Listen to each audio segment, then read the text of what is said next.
पहले ही कहा था कि यह बाबर आजम के खेलने वाला मैच नहीं है। स्कोर बनाएगा तो फंसेगा, स्कोर नहीं बनाएगा तो भी फंसेगा। तो बाबर आजम को चाहिए कि रेस्ट ले लेना, कोई यंगस्टर आकर यह मैच खेल लेता, बाबर आजम श्रीलंका के खिलाफ खेल लेता, या फिर पाकिस्तान और जिम्बाब्वे का अगर फाइनल हो रहा होता तो वहां पर बाबर आजम आ जाता। लेकिन कहानी ऐसी है कि बाबर आजम खेल पड़ा और खेलने के बाद हुआ यह कि जिम्बाब्वे वाले आप चेक कर लें कि अपनी टीम में गोरा छुपा के लाया मिचेल स्टार्क के नाम का। अब वो जो मिचेल स्टार्क है, पहले उसने आउट की, फिर उसने आउट की और फिर उसके बाद वो इन करके लाया और बाबर आजम कंप्लीटली क्लूलेस रहा। बाबर आजम से तीनों गेंदें टच नहीं हुई और बाबर आजम आउट हो जाता है।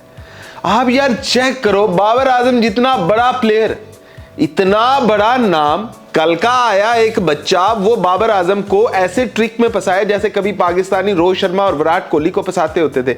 मतलब शाहीन शाह अफरीदी 2 आउट करता था, तीसरी इन करता था और विकेट ले लेता था। वही बाबर आजम के साथ होता है कि जिम्बाब्वे का बॉलर, वो उसके मैच ही कितने होंगे, वो बाबर आजम को आकर इस ट्रिक के अंदर फंसा लेता है कि पहले 2 आउट करता है, फिर वो इन करता है और बाबर आजम को 0 के ऊपर चलता करता है। मतलब बाबर आजम जैसा प्लेयर, बाबर आजम जैसा दिग्गज प्लेयर ऐसा आउट हो सकता है।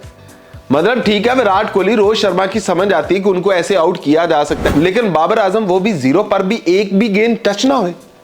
मतलब ये कैसे हो सकता है? और रावलपिंडी की पिच है, ऑस्ट्रेलिया या साउथ अफ्रीका या न्यूजीलैंड की पिच भी नहीं है, पिच भी रावलपिंडी की है। इसके अंदर जिम्बाब्वे ने पावर प्ले के अंदर पाकिस्तान को 59 स्कोर मारे हैं, 0 विकेट, और पाकिस्तान 6 ओवर के अंदर 33 स्कोर और 3 खिलाड़ी आउट, और 3 हमारे फन्ने खा खिलाड़ी, साहिबजादा फरहान, बाबर आजम और सलमान अली आगा कप्तान अपना, तीनों चले जाते हैं। मतलब एक ऑर्डिनरी मैच जो था जिम्बाब्वे के साथ के बंदे, अब पाकिस्तानी कह रहे थे कि यार क्या आज मैच है, ये जीत ही जाना इन्होंने, बस ये है कि रुल के जीतेंगे, 18-19 ओवर तक ले जाएंगे। हालांकि इनको सही खेलकर सही जीतना चाहिए था, लेकिन पाकिस्तानी टीम ने कहा कि आओ अभी डराते हैं, तुम लोगों को बताते हैं कि ये हम हार सकते हैं। और वही पाकिस्तानी अब बैठे सोच रहे होंगे कि यार जिम्बाब्वे से हारना है हमने। मतलब जो थोड़ा सा चौड़े हुए थे कि हमने बैक टू बैक अपने होम ग्राउंड के ऊपर 2 ओडीआई सीरीज विन की है, हमने फलाने को हराया, हमने फलाने को हराया, क्या इनसे भी हारेंगे? मतलब क्या है? अब बाबर आजम के चाहने वाले आखिर मुझे गालियां दे रहे होंगे। भाई मैं बाबर आजम पर तनकीद नहीं कर रहा, लेकिन एक बात कर रहा हूं, यह बाबर आजम की खेलने वाला मैच था ही नहीं। बाबर आजम की बैड लक, बाबर आजम को बॉल नजर नहीं आई, 3 गेंदें लगातार नजर नहीं आई, बाबर आजम से टच नहीं हुई, ये भी एक अलग है, लेकिन बाबर आजम के खेलने वाला ये मैच था ही नहीं। बाबर आजम ने खुद ये बेइज्जती का हार अपने गले में डाला है। बाबर आजम सुकून से था, बाबर आजम चिल आउट करता, बड़ी टीमों के खिलाफ बाबर आजम परफॉर्म करता, बंदा कहता यार सेंचुरी की बेहतरीन गेंद अंदर आई थी, बाबर आजम 0 पे आउट हो गया। अब बंदा इसको क्या कहे? मिचेल स्टार्क ही कहेंगे ना कि यार मिचेल स्टार्क आया, उसने ये आउट की, ये आउट की, बाबर आजम को बीट किया, तीनों गेंदों पर बीट कर दिया उसने। मतलब कमाल नहीं हो गया? अब आप 100 गालियां दे लें, लेकिन हकीकत यही है कि बाबर आजम के खेलने वाला यह मैच नहीं था। और बाबर आजम ऐसे करे, बाबर आजम को गेंद ही नजर ना आए, यह भी बात हजम नहीं होती। क्या कहते हैं आप लोग? आप लोगों को शायद हजम हो रही हो, आप लोग तनकीद या गालियां दे रहे हो, क्या हो गया बाबर आजम अगर 0 पर आउट हो गया? बाबर आजम का बनता नहीं है, छोटे बाबर आजम का बनता नहीं है यहां पर आउट होना इस तरह से। हम तो देख रहे थे कि पाकिस्तान की बैकबोन है बाबर आजम, बाबर आजम ये मैच लेकर जाएगा और उसके बाद हम लोगों को संभाल लेंगे, उनसे कहेंगे कि यार जिम्बाब्वे वाले हैं तो क्या हुआ है, तो वो भी एक मुल्क की टीम है, तो क्या हो गया? हम तो ये वाला अदा, ये वाली लाइनें याद रख के बैठे हुए थे, लेकिन ये तो कहानी उल्टी हो गई है। हम तो अब मिचेल स्टार्क को कोस रहे हैं कि भैया तू लेने क्या आया था, तू ऑस्ट्रेलिया की टीम तुझे बेहतर नहीं लगती, वहां खेला कर, ये जिम्बाब्वे में क्या लेने आ जाता है, तेरा यहां नहीं बनता। यार पाकिस्तान को उन्होंने चारों खाने चित कर दिया है पहले हाफ के अंदर। आगे पाकिस्तान क्या पार्टनरशिप बनाता है, क्या नहीं बनाता, मैच लेकर जाता है नहीं जाता, लेकिन पहले हाफ के अंदर जिम्बाब्वे वाले पाकिस्तान से विन कर चुके हैं।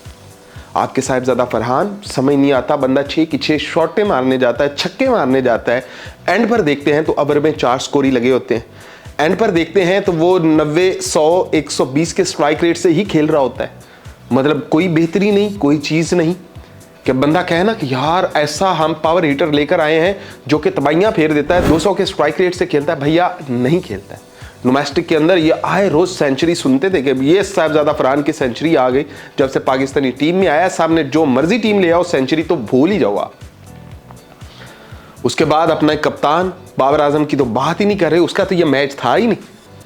अपना कप्तान भाई वो आकर आउट हो जाता है, मतलब दोनों अंपायर्स कॉल जो भी है, लेकिन पाकिस्तान यार ऐसे घुटनों पर। सबसे पहली चीज पाकिस्तानी कप्तान को बताना था कि भैया हम बड़ी टीम, जैसी टॉस जीतते कहते हैं हम बैटिंग कर रहे हैं, हमें पता है बाद में ड्यू पड़नी है, हमारा ही होम ग्राउंड है, हम संभाल लेंगे कैसे भी संभालना है। यही पाकिस्तान ने पकड़ा होता, 6 ओवर के अंदर उनके 3 आउट किए होते, 33 के ऊपर वो 50 ना करते, 60 से पहले दम तोड़ जाते। लेकिन हम ऐसा क्यों करेंगे? हम तो अलग सोचते हैं, हम तो अलग करते हैं, हम तो अलग करने की ठानते हैं, और ये पड़ा है हमारा अलग। हमसे कुछ होता नहीं है। बॉलिंग के अंदर हम आते हैं तो भैया वो हमें मारते हैं, 6 ओवर के अंदर 59, 10 ओवर के अंदर 88, फिर उसके बाद वो कोलैप्स करते हैं। ठीक है, उनकी समझ आती है, ओ भैया हम तो शुरू से ही कोलैप्स करके, हम तो शुरू से ही घुटनों पर आ गए। भागे बंदा क्या चले, क्या कहे, किसको कहे। ये है पाकिस्तान की आज की पावर प्ले की हकीकत। पाकिस्तान ने 6 ओवर के अंदर 33 स्कोर बनाया। पाकिस्तान की 3 मेन विकेटें चली गई। अब पाकिस्तान का मैच आ गया है 30-70 पर।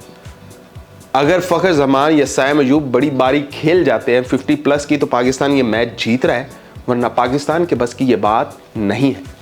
क्या कहते हैं आप लोगों को, क्या लगता है? जबकि पाकिस्तान ने यहां पर एग्जाम्पल सेट करनी थी, पाकिस्तान ने यहां पर बताना था कि भैया हम बड़ी टीम है।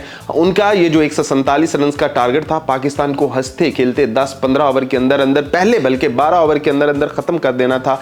ये 9 लुक शॉटें आती, ये लंबे छक्के आते, पाकिस्तान का भी पता चलता कि अपने होम ग्राउंड के अंदर इतने तगड़े हैं ये कि किसी को हिलने नहीं देते, किसी को अपने नजदीक आने नहीं देते। ये बहुत मारते हैं और देखते भी नहीं मारते हुए कि सामने कौन है, ये तबाही फेर देते हैं। चाहे सिकंदर रजा आ रहा है, जो मर्जी आ रहा है, इनको फर्क ही नहीं पड़ता। ये कहते हैं कि बस आते जाओ और हम तुम लोगों को धोते जाएं। होना तो ये चाहिए था, लेकिन अपनी अलग कहानी है। हम बैकफुट में हैं, हम डरे हुए हैं, हम सहमे हुए हैं कि सामने जिम्बाब्वे आया हुआ है भाई, वो तो खा पी जाएगा अगर हमने उनको छक्का मारा तो, वो तो हमें कहीं का नहीं छोड़ेगा अगर हमने उनको चौका मारा तो, हम तो कहीं के रहेंगे नहीं, हमारी तो भाई रोजी रोटी छुन जाएगी अगर हमने उनको खेला तो। ये कहानी उल्टी है हमारी, हम उल्टा चलते हैं, और ये जब उल्टा चलते हैं फिर हमारी जलालत होती है, और जलालत अन्नेवाह होती है। क्या कहते हैं आप लोग?